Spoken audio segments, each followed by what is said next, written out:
Good morning, everyone. Dan Bates, President and CEO, Greater Hamilton Chamber of Commerce, and we are really glad you could join us today for another episode of Coffee and Conversations. So we have Michael Sutter with us this morning. I've known Michael now for several years, visiting us from beautiful sunny Blue Ash, and he's going to tell you a couple of sentences about his company, but he's really going to talk to you about his expertise, which is all about technology and what he does with his business and getting rid of people's information when he refurbishes computers and all kinds of stuff. So we'll turn it over to Michael in just a little bit. The protocol is you'll all get a chance to introduce yourselves. Gino's going to handle that. We are on Zoom. And if you have any questions of the presenter, I'm sure he won't mind if you just interrupt him or raise your hand to ask a question. If you're on Facebook Live, type your question in and Tiffany or Laura will repeat the question to the presenter so we can get it answered. This will also be recorded and go on our YouTube channel afterwards. So if you want to refer to any of the information that Michael's going to give you today, you can always do that through YouTube or Michael directly. I'm sure he's going to give us his contact information towards the end. So with that, turning it over to Gino for introductions. I don't know if anybody notices, but you know he has no script. There's nothing in front of him. There's no teleprompter. He does that every meeting I go to. He does stuff like this, and I'm always amazed. So he must keep it up there in that head of his. But anyway, yeah. Anyway, I'm going to go around. I'm going to introduce everybody. I'm going to save my fabulous team for last and let them introduce themselves. So I'm going to start going right to left from my screen. I'm going to start off with Dan. How you doing, buddy?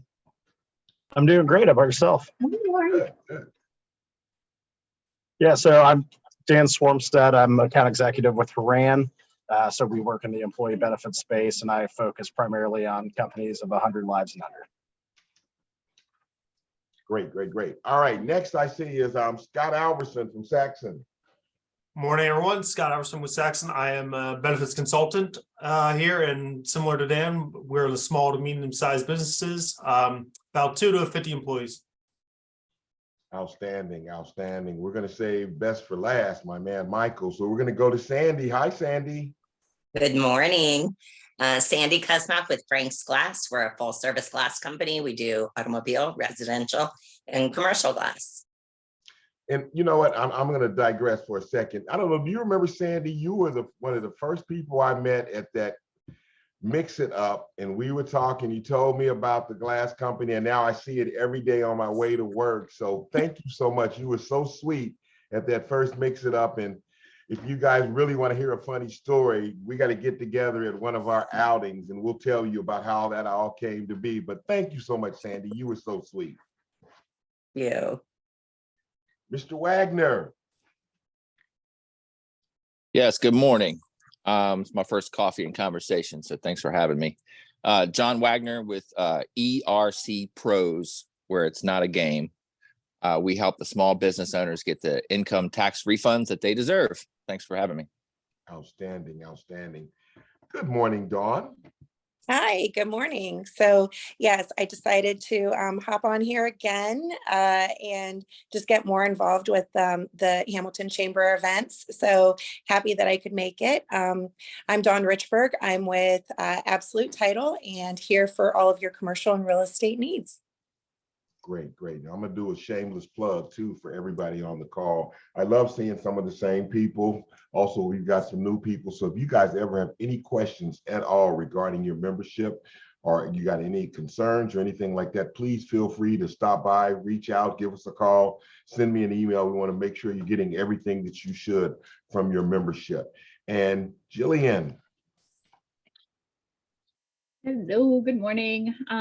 So just want to introduce myself. So new, just started with the Commerce this month. I'm with Super Green Solutions. So we are your local solar solution, really looking at being committed to providing cutting edge solar products for you guys. So if anyone's interested in learning more about for your home or business, definitely reach out, or know somebody that's interested, let me know. Outstanding, outstanding. Zach. Good morning, everyone. Zach Bohannon, Butler County Field Representative for Congressman Warren Davidson, Ohio's 8th District. Outstanding, outstanding. Laura, you are next on the screen. All right. Hi, everyone. I'm Laura Merrill with the Greater Hamilton Chamber. I am the IT coordinator and organizational support. And coordinator of these coffee and conversations. Thank you, Laura. Thank you. Miss Nancy. Good morning. I'm Nancy O'Neill with the Greater Hamilton Chamber. I take care of our events and leadership Hamilton. And my buddy with no water in her house, Tiffany. Good morning. I'm Tiffany Grubb, Director of Marketing at the Greater Hamilton Chamber. Thank you. And everybody's already met our fearless leader, Dan Bates. And thank you guys again so much. I love seeing this amount of people on here. We're always trying to give you guys some things that are going to help you in your organization. And with that, I'm going to turn it over to Michael. Welcome, Michael. Thank you for having me. I really appreciate it. So good morning. Good morning. I've got my cup of coffee too, right? Everybody's got their coffee. Cool.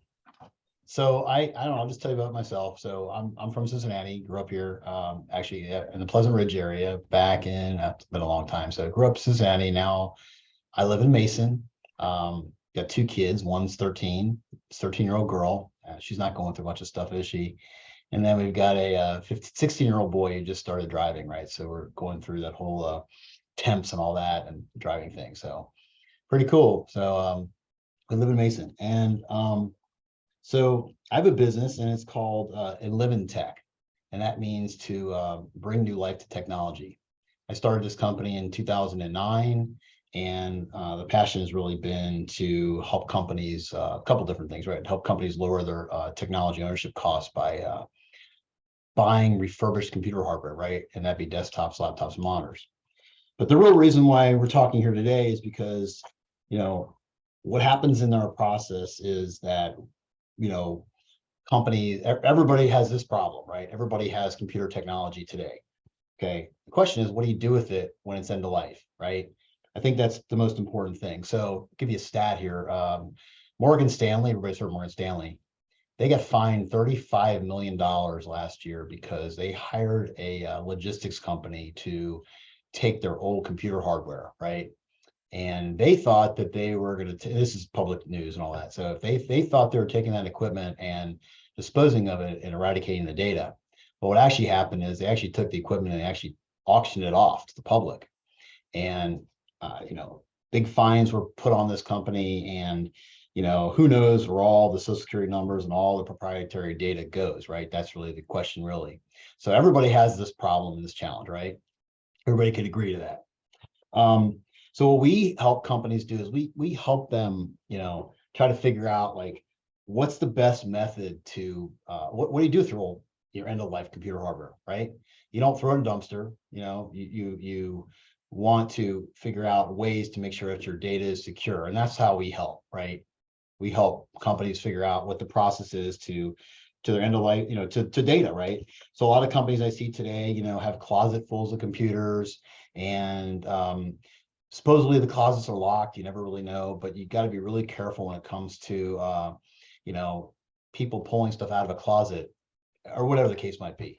And proprietary data on that gets out. So I see that a lot in the industry. I really want to leave this more for questions because I could go on and on about this for hours, but it's a real passion for me. But what happens though is we're looking at the real topic here is end of life data security and how do you keep that from getting out of the hands of the wrong people. I work with a lot of corporations, a lot of publicly traded companies who don't have a process today and they don't really know what to do with their hardware. And I see a lot of companies who think that they can eradicate the data and themselves, and they probably can. But the challenge comes up is, what happens if they miss one, right? Where does the responsibility fall under, right? It falls under them. And they're the ones that are going to jeopardize their brand, and they're going to hurt themselves in the market like Morgan Stanley just did, right? The example I just gave you. So they find companies like me who help them prepare and do this for them. Also, a lot of corporations who have equipment and they have sensitive data on it. A lot of these companies also like to sell it themselves. And typically the portal of that could be eBay. But we have found in this business that a lot of companies in other countries, actually buy up that equipment and they use that data that's on those routers or switches to hack in and break into the companies that it was sold, that it came out from. So we see a lot of that going on in the industry, in the market. So it's pretty scary, right? So we're always talking about, you know, what does a chain of custody look like, right? And that sort of means that, you know, when you find, and this is not a sales pitch, right? When you find a company like ours, you know, you want, or whoever you decide to use, you want to make sure that the company is going to provide you what they call a NIST standard, which is the 800-88 standard, which is pretty much the government standard of how to eradicate data. And what you need to find out from, we call them ITAD providers, information technology asset disposal companies, you need to find out whether or not they're going to give you a certificate of destruction. So when you have that piece of information in your hands, which shows typically the serial number, the make and model of the hard drive, the sectors, and how many passes you go through the hard drive. And that just means that, you know, the software that we use in our company, or any company that you find, writes a bunch of zeros and ones to the drive, and it just keeps doing it over and over again to make sure that there's no data on this drive. So you want to try to find a company, whatever you decide to do with your old technology, to make sure that you get that kind of information. And the chain of custody also talks a lot about you know, just the processes that companies use to make sure that this stuff is taken care of. So we have to document here, when we eradicate data, no matter who it comes from, how it was done, where it went, and then, you know, where it went, the whole process, right? So what happens after that, typically, just, you know, high level, is, you know, we're all about sustainability, right? We're all about making sure that equipment doesn't end up in a landfill, right? So we make sure that the recycle partners that we use today are able to grind up the plastic, the metal, the copper, the gold, all 9 yards, and that stuff gets, you know, remarketed and resold to people who can, you know, use those commodities, right, and put that back into the economy. That's how it really works, and really it's all about sustainability. So equipment comes back out from corporations that are doing tech refresh, right, and then they go back into companies like mine who go back and remarket and resell it. So it's the life cycle process, right? A lot more to this, but I thought I'd just, you know, maybe take some questions and just see, you know, what you guys' thoughts are on this, and you know, some ideas.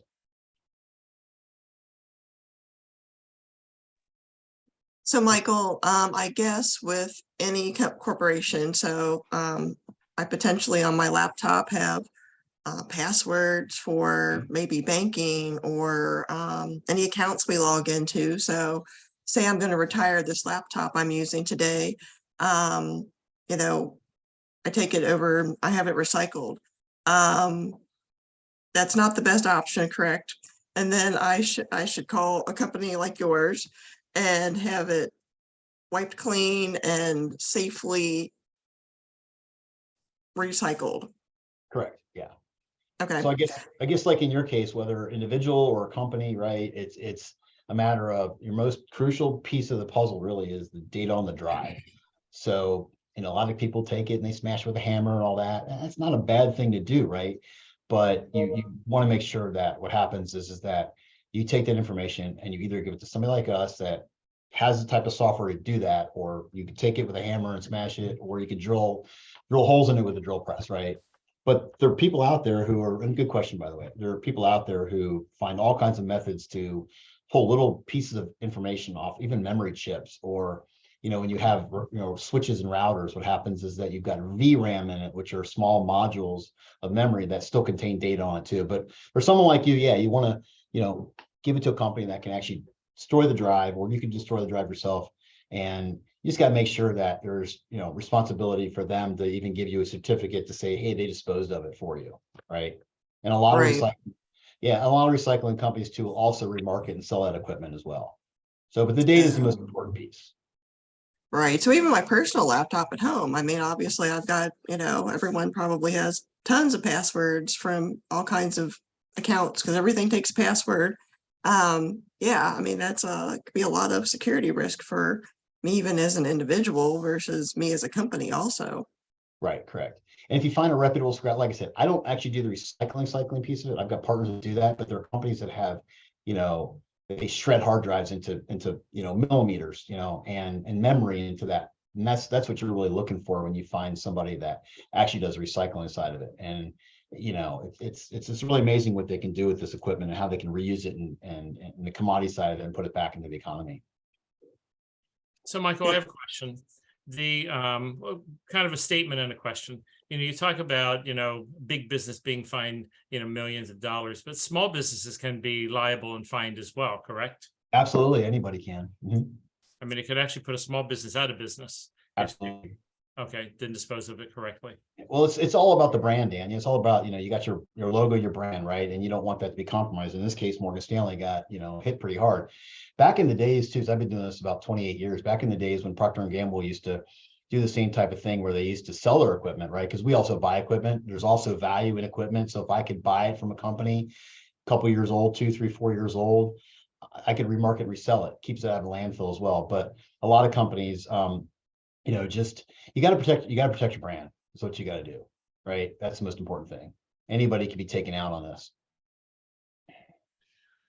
Michael, one of the things we talked about in our meeting was about people always are talking, cybersecurity when you're talking about the internet and things like that. And this is something different when you're talking about the actual equipment that resides at somebody's organization and things like that. So my question is, with what you're doing versus somebody that just sells it, I mean, are you competitive in the pricing that you provide versus a company saying, I've got all these laptops, I'm just going to sell them to whomever on the third market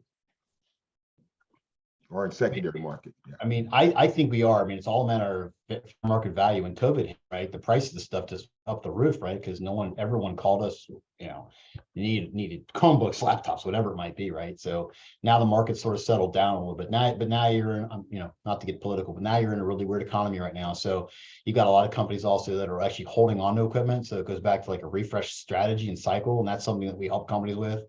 But you go back to that and you see a lot of companies today not seriously wanting, so they extend their life cycles, a little bit longer. So now equipment's not coming back into the market on the recycle side of it. So then we see the prices go up. So it's all about, Gene, it's all about, what the market is at this point, right? Sure. Yeah. And the second piece of that question, just what Dan said about, small businesses can go out of business with one mistake. Do you provide guarantees once you take somebody's equipment back that it will not be able to fall into somebody's hands? Yeah, and you want to hire a guy like me because who are you going to sue, right? You want to sue somebody like me. Not to say that, but I'm just saying in general, like anybody in this industry, you sort of want to outsource that to somebody else, just like you're doing your own taxes, right? You make a mistake, it falls on you, not the CPA. But you mentioned a good point too about cybersecurity, right? You mentioned a really good point about that. And I know that most conferences that I go to today, it's all about cybersecurity, right? Everybody can agree on that. It's a big topic, obviously, right? Ransomware, all kinds of fun stuff. People are looking to hack in. It's left and right? I mean, you've got, spam filters on your email, you've got everything going on. And I think at the end of the day, people don't think about, like, I'm protecting my business on the front end, right? Cybersecurity, right? But they're not thinking about the back end of it. And we're always trying to talk to people about the back end of it and what happens with computers that are end of life and the data, right? So you got to think about that too, because that's another hole that, a business might have if they're not protecting themselves. So Michael, I have a question, which I'm not sure this, I don't know if this fits within your expertise or not, but I'll try. If you're saving passwords, like on a Google site or something like that, are those still accessible on that computer? If somebody can get into your computer, right, Uh-huh.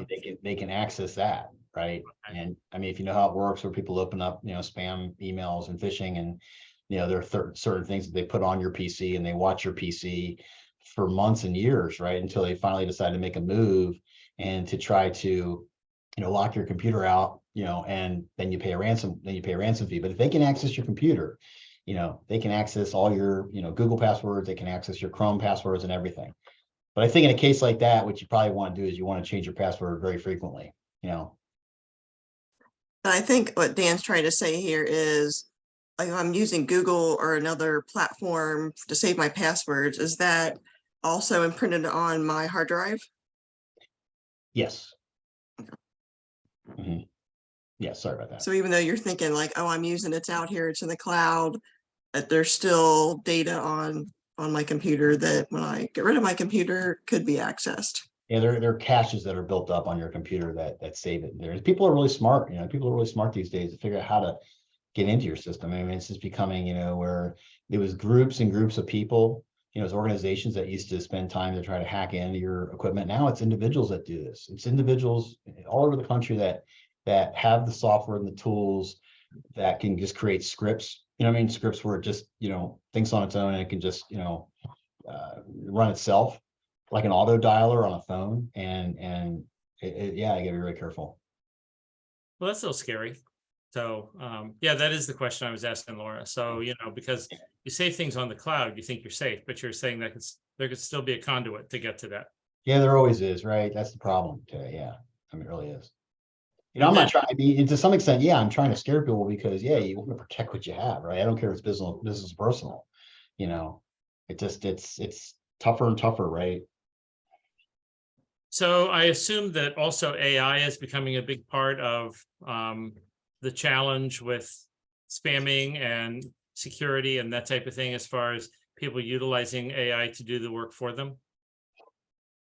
Yep, I would say so. Absolutely.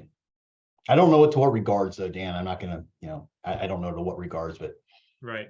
People really get information on how to do things.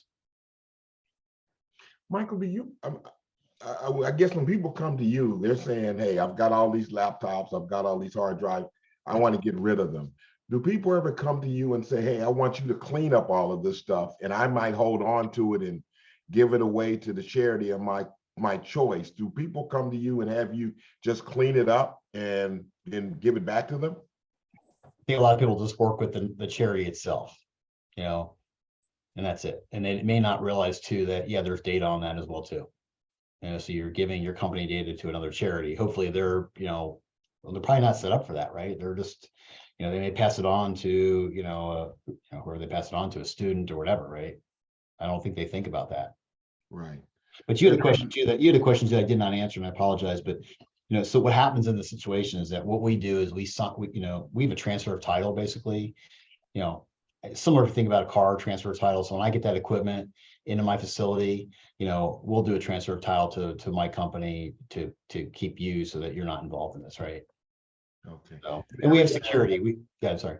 Sure. Yeah, no, the reason I asked that question in my previous life, I was at AT&T and I was at MCI for a while.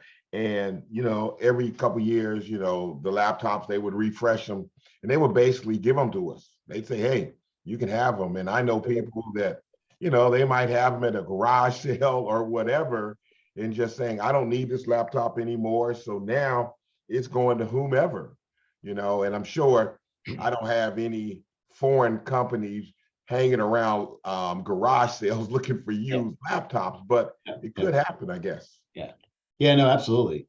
And I think a lot of people also think, hey, if I just do a low level format, that's going to pull the data off. That's not correct. People are able to get data off of memory chips that, if they're not shredded to the right size, that they can actually get data off of that as well too. Yeah, it's pretty scary. It really is. So, and when we talk to companies too about trying to get equipment from, let's just say, Texas to Cincinnati, there's ways that we do that with like secure trucking and GPS systems that we, you can put on a pallet so you can track that equipment.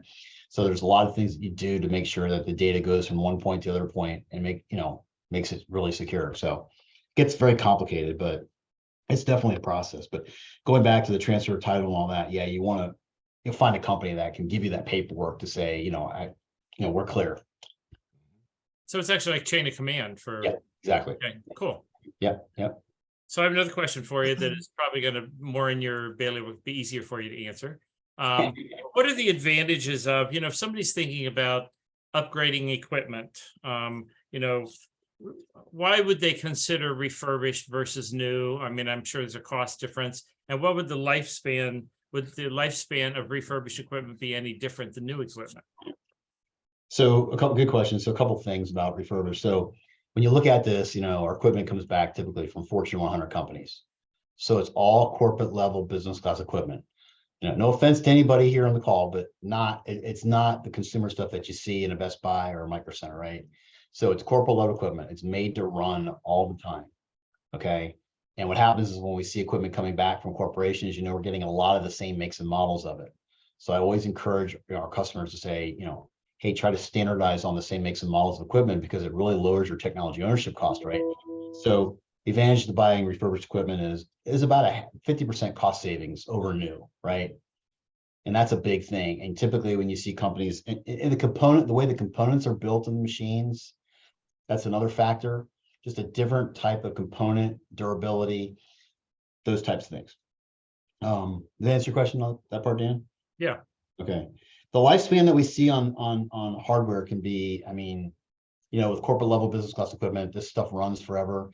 We also look at the residual value of this stuff when it comes, well, let me go back. So what we see on the lifespan, it could be 5, 6, 7 years. It could be that long. Depends on the environment that it's in. So, you know, that's typically what we see on, you know, with equipment. It does last a lot longer. It's made a lot different and it just runs longer. Thanks. So, and when you upgrade, you know, more frequently too, you have newer equipment. So we're always talking to companies about, you know, we can help you come up with some type of refresh plan. And then maybe after a year or two, you can turn that equipment back into us. We'll buy that back from you. And then you go back and and then go back and find other refurbished equipment that's a little bit newer, just keeps you more fresh on technology, right? So you save a lot of money doing it as well too. You know, typically when you see new equipment, a lot of companies buy new equipment and they'll keep it for, if they don't have a refresh plan, they can keep it 6, 7 years. But business, we call this business class equipment, not consumer level equipment. Michael, did you already say, do you offer a warranty on the refurbished? Yeah, we do a year on that. A year. Parts, labor, and all that fun stuff. Yeah. And to just give us an idea on a personal laptop computer, what's an approximate cost to have that? Because you're usually investing in a new computer, you already have big expenses. What does it cost to have it cleaned? So that Roughly $300 to $400 or so, give or take. Depends if you're wanting to run Windows 11. So what happened was, you know, last year, you know, Microsoft said, hey, you know, Windows 11, right? Eventually we have Windows 12 and Windows 13, who knows? So they said with Windows 11, you know, you have to have machine processor, you have to have 8th gen or better processor on the actual computer to run Windows 11. So 8th gen, newer, and that sort of changed the market a little bit. So one of my point is that 8th gen is newer, typically 8th gen is a little bit more money, but it will run Windows 11. So that's an approximate cost, but it also depends on how much memory, how much hard drive space that you're looking for, right? If it's an i5 processor, if it's an i7 processor, but that gives you a rough idea. sure. And you know, I can tell you this: the price of the price of a new business class laptop always, it starts out between $1,000 to $1,200. So when you see newer generation chips, whatever 12th gen, 13th gen, wherever they're at today, you know, you'll always see that price point starting out. Okay, you don't see that with consumer level as much. Does that make sense? Yep, thank you. Yeah, no problem.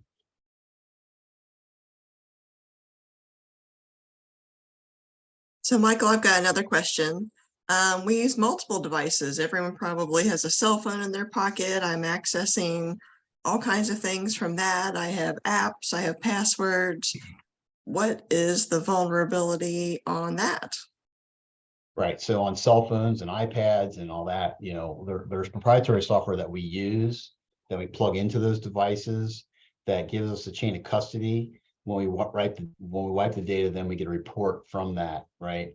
So if you just do a factory reset on the phone, it's really not enough. Like a lot of the company, you know, Verizon, AT&T, and all that, you know, they're dying to get your old phone back. You know what? Old phones back. You know what? They sell them to other countries, right? Or what other markets they sell them to. So the question is, I'm sure they're big enough companies that they have their own process as far as doing a data wipe, but I've always been concerned, me personally, I've always been concerned about just doing a standard factory wipe, you know, before I just give it away or give it to somebody, right? So you got to be careful with that as well too. So you find an ITAD company, you know, you find an ITAD company to give that to you or do that for you, and have some kind of paperwork that backs it up. You know, I'm not saying you get carried away with this, but you just got to really look at that. So you just opened up a door that I actually never thought of. You know, Laura's right. We use our phones. You know, I use my phone more than I do a laptop. Yep. So it's connected to everything. Yep. You know, our cloud and all my information and everything. So, and I've actually never thought about having it cleaned when I get a new phone, other than I'm sure they're going to take care of that. So, which is probably, I also have like 3 old phones sitting in the closet, but you know, when you do turn it in, I never even thought of that. Yeah. I mean, it's something, yeah, I mean, obviously, yeah, it's just something to think about, you know. I mean, yeah, you're right, Dan. I mean, like our personal devices and phones have more data than anything, right? Anything. Everything's on those things. Your whole life is on that, right? At least for me, it is. So you just got to be really careful when you do that. Okay, well, now another sleepless night tonight, something else to worry about. I wouldn't be sleepless about it, you know, and there are also a lot of, you know, for like on personal use too, you know, you'll see a lot of things like there's a company in Cincinnati called Cobalt, right? If you've heard of that, Cone. And they do a lot of free recycling events too. So like on a smaller scale, we don't always do that, but a lot of times I know they have one coming up. They had an event canceled a few weeks ago because of the rain out in Deerfield Township. But I mean, they have recycling events where they take your old equipment and they shred it, right? And you just really hope that that's what they do. I'm not saying they don't. I'm just saying that's what you're really hoping, that they take that. Same thing with like, I mean, we get stuff in from all types of companies like CRT monitors, and they've got all kinds of mercury and lead in it. And then those types of devices, you got to break down, you know, you got to really break them down by the component side of it to make sure that stuff doesn't end up in a landfill and that it's just properly disposed of. But, you know, when we also look at companies like, you know, a lot of companies, a lot of ITAD providers that are recycling companies, R2V3, you know, they'll take the stuff and shred it right in front of you. If a company really wants that done, we could do that for them. So we basically say, here's 100 hard drives, Mr. Customer, if you want to watch that get shredded, just like paper shredders, you know, they'll do that for you, or phones or tablets or iPads. Sometimes, you know, you got to think about this, like the value of the asset enough, worth it enough for peace of mind rather than just completely destroying it, you know?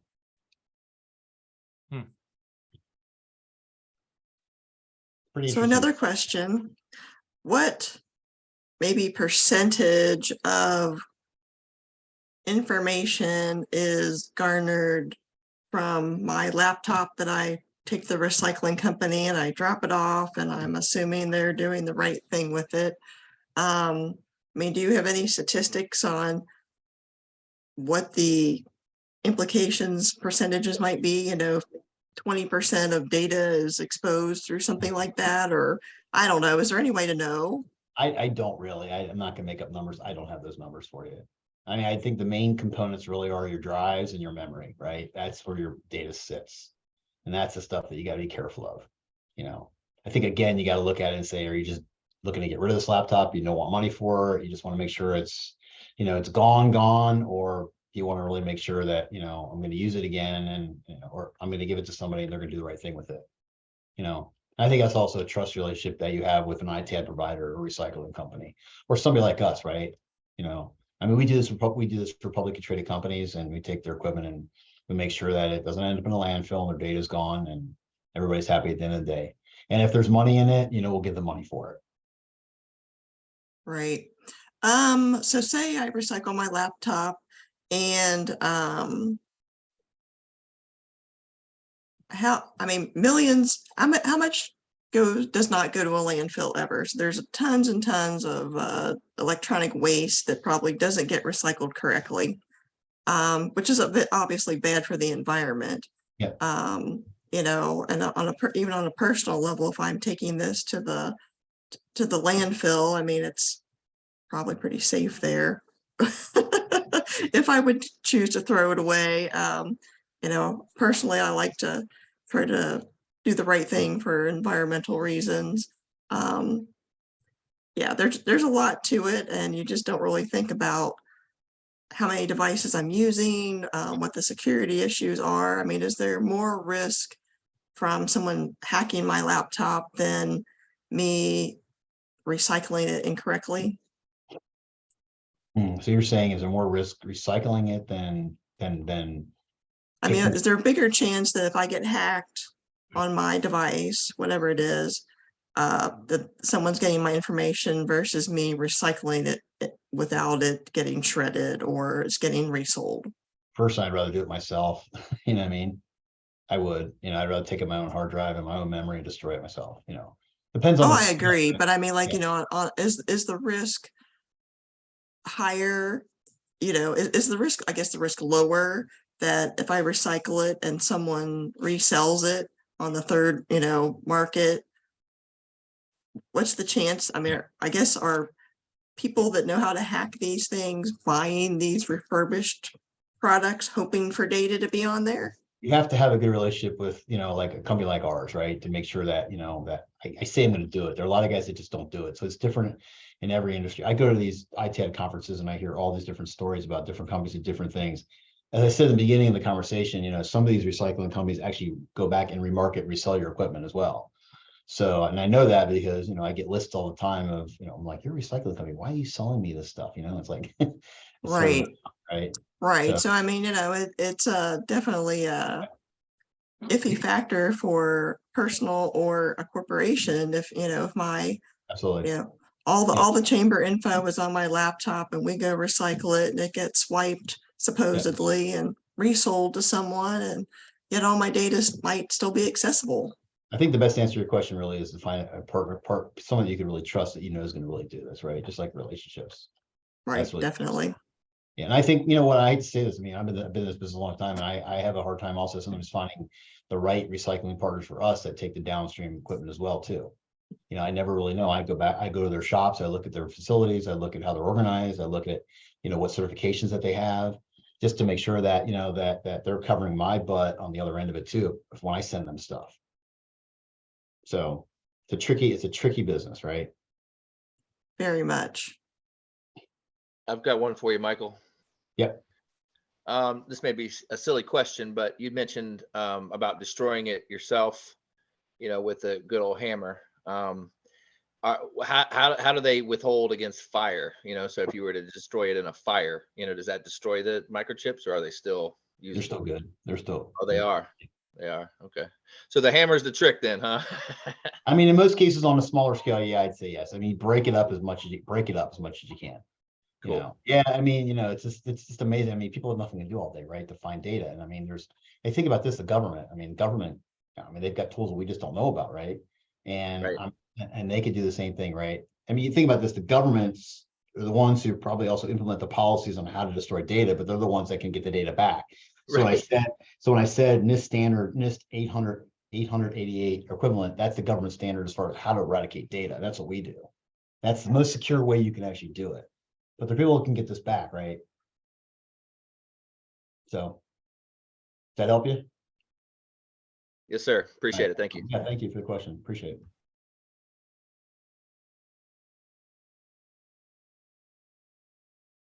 All right. Any more questions for Michael? Michael, would you share with us your information? So if anyone has any questions that they can contact you? You want me to put it in the chat or? You may. You also can just say it also as a reminder. Okay. This will be going on our YouTube channel and it's on our Facebook. So anytime you're viewing this and you have some questions, Michael is more than happy to help out. A lot of important things. I mean, you think even for a small business, if I'm just a sole proprietor and I'm carrying my laptop around and I've got all my business's information on there, I decide to get a new one. It's definitely important to eradicate all that information correctly.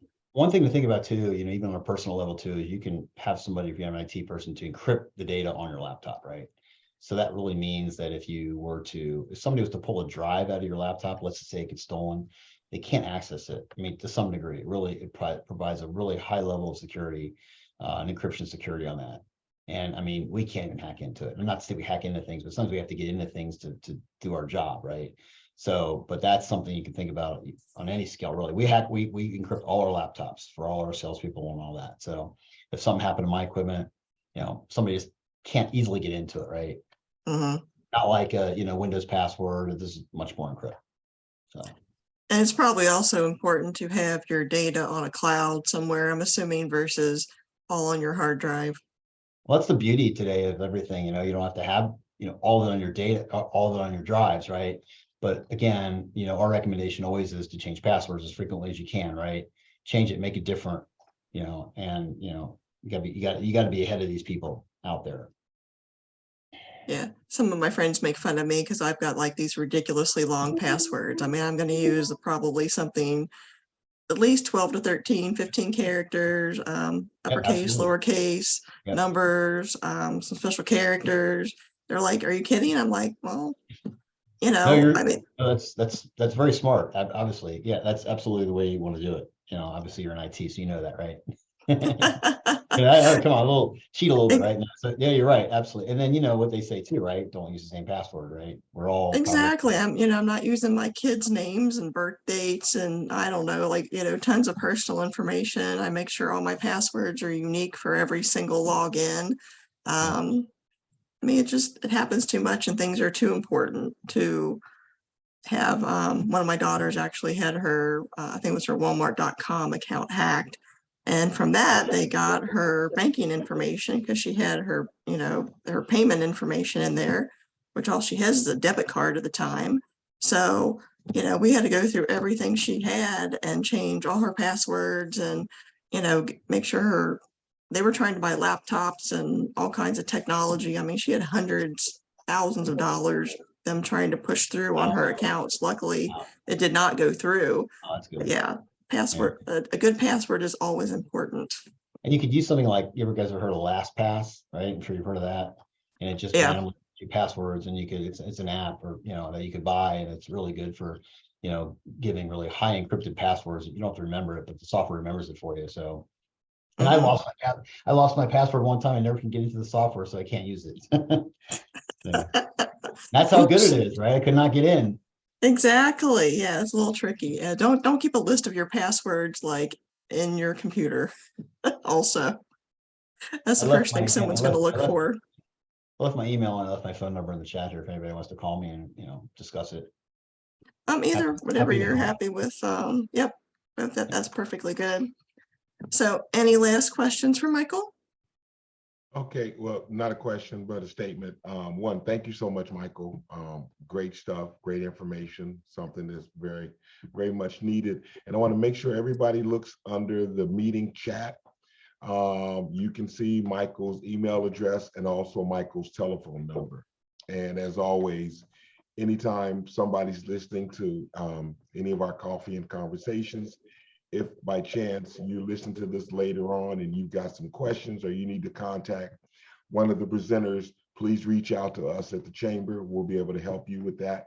And the last piece is anybody that is on the call, if you are interested in doing a coffee and conversations, please reach out to Laura. She's always looking for people.